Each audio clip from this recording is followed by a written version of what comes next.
Hi everybody, this is Maria with California Thrifter. I just came by to say hello. Obviously, I'm not home today. I'm out in another city babysitting my granddaughters and hanging out with them. At the moment that I'm doing this, they're in the virtual schooling. So I just came by to say hello. I know some of you were worried about me yesterday. Yes, today is the 32nd anniversary that my husband passed away. He passed away on January 14 in a car accident.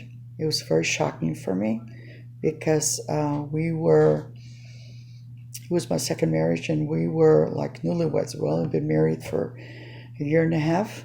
He was the love of my life. And to have somebody come over my house and tell me that, he had died instantly.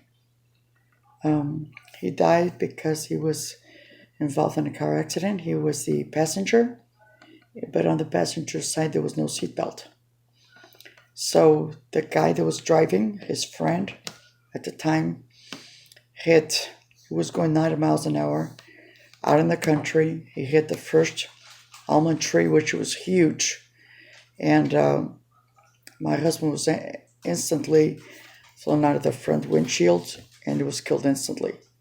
The only thing that happened to him is when it was a head injury and he hit his head, his eyebrow cut, but the concussion was too much.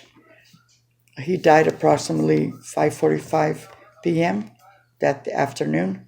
And when you love somebody, I was actually at my parents' watching a movie, a John Wayne movie with my brother. And at that moment in time, I felt very vulnerable and I started crying. And my brother was saying, well, the movie's not that sad, but it was something that I didn't know. The sheriff's department went looking for me, but my neighbor knew I was at my parents, but they didn't know where my parents lived. So it took them almost a day to find out. And ever since I was a little girl, I could not deal with, I don't like to deal with death. I don't like to see dead people. I had a high school friend that she passed away of leukemia. And then again, I didn't get to go to her funeral because I want to remember people how they were when they were alive and vivacious. But if you've gone through that, not only do you lose your loved one, but when you have to go into a room and pick out the casket, and that's their last place that they're going to be sheltered. So everything is just kind of piled up. And then, so yesterday, that's why I was so emotional, is not only is the death of my husband, January 14, but on February 14, his uncle shot his wife, then shot himself with money that I had. He bought a gun because when my husband passed away, a lot of people donated money, and my mother-in-law lived in Mexico, and I had about $300 left, and they were going to go on vacation, and I gave them the money. Well, instead of taking the money to my mother-in-law, he took it upon himself to go buy a gun because he was super jealous of her, and she was a sweetheart. God bless her soul, Gloria. He was so jealous of her that he just thought she was doing something else. And it wasn't true. But he killed her. And then they were at a gas station. And then the gas station called the police. And he was such a coward. And, I'm sorry to say this because it's been 30-some years. But he was such a coward that he didn't want to confront or go to prison for that or jail. Or he turned the gun on him. So, anyway, that's why this time of the year, it's like, why of all the days did you have to pick Valentine's Day? And, the sad thing is that they were envy of everybody because, they were at a dance or they were just like, in the public eye, they were the perfect couple. But come to find out, behind closed doors, he was a monster. I worked with this man for almost 8 years. And After going through a really nasty divorce, I met my second husband, and it was love at first sight.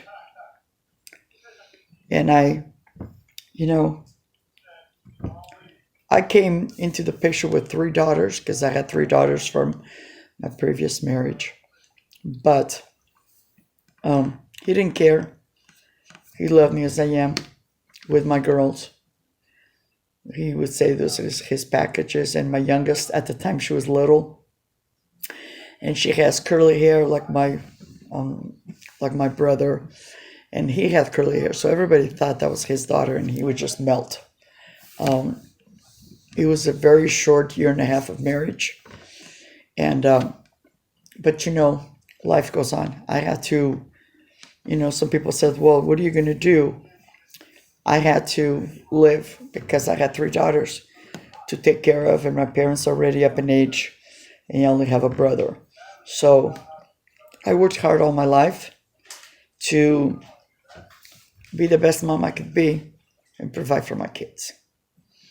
Anyway, I was supposed to go to the cemetery today. I usually go and leave flowers. I'll probably have to do it tomorrow. But thank you for listening. Thank you for, just being there for me. If you like what you see, give me a thumbs up. Always ring the bell. Make sure the bell is on, so you get all the notifications when I put up content. I'm still trying to get 500. I'm getting closer and closer. Congratulations to Trisha from San Leonardo. She has reached and passed the 500. I wish her nothing but the best. Thank you all for supporting her, for supporting our channels and loving us. If you have friends, make sure they subscribe to our channels, because with me personally, I want to reach the 1,000 so that I have more content, that I have more of a chance. Because right now I'm on my phone and then I'll upload the video. But sometimes you have so much, you want to do so many things, but you're limited. I have 20 hours a month right now. Once I get to the 1,000, then I think it just opens up a new venue for me. Anyway, give me a thumbs up, leave me a comment below. I love you guys. Hugs from California, and I will see you on Saturday. Bye-bye.